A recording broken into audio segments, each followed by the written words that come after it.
ગાય આધારિત પ્રાકૃતિક ખેતી કરી વાર્ષિક 2 લાખની આવક મેળવતા ડગેરિયા ગામના ખેડૂત શ્રી રાકેશભાઈ પરમાર પ્રાકૃતિક ખેતીથી પકવેલા શાકભાજી સ્વાદિષ્ટ અને અનાજ ગુણકારી ખેડૂત શ્રી રાકેશભાઈ પરમાર દાહોદ ડગેરિયા ગામના પ્રાકૃતિક ખેતી કરતા ખેડૂત શ્રી રાકેશભાઈ હિંમતભાઈ પરમાર આત્મા પ્રોજેક્ટમાં જોડાયા બાદ છેલ્લા 5 વર્ષથી પ્રાકૃતિક ખેતી કરે છે। પ્રાકૃતિક ખેતીમાં તેમણે પોતાના એક ખેતરમાં આંબાવાડી કરેલી છે। ઋતુ પ્રમાણે ઘઉં, ચણા, મકાઈ, ડાંગર, ફળફળાદી સહિત શાકભાજી પણ કરી રહ્યા છે, જે ખેતીમાંથી તેઓને વાર્ષિક 2 લાખથી વધુની આવક થઈ રહી છે।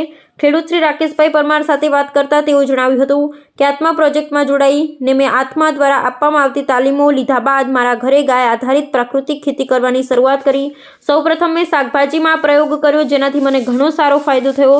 ત્યારબાદ મેં મારા ખેતરમાં અનાજ હોય, શાકભાજી હોય કે ફળફળાદીના વૃક્ષ હોય, તમામ ગાય આધારિત બનાવેલ જીવામૃત, ધન જીવામૃતનો ઉપયોગ કરી પ્રાકૃતિક ખેતી કરું છું।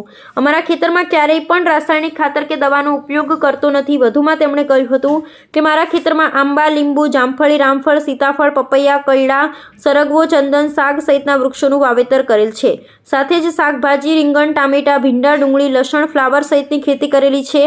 આજે મારા ખેતરમાં રાસાયણિક ખાતર ને દવા વગર પકવેલા શાકભાજી સ્વાદિષ્ટ અને અનાજ પણ ગુણકારી છે।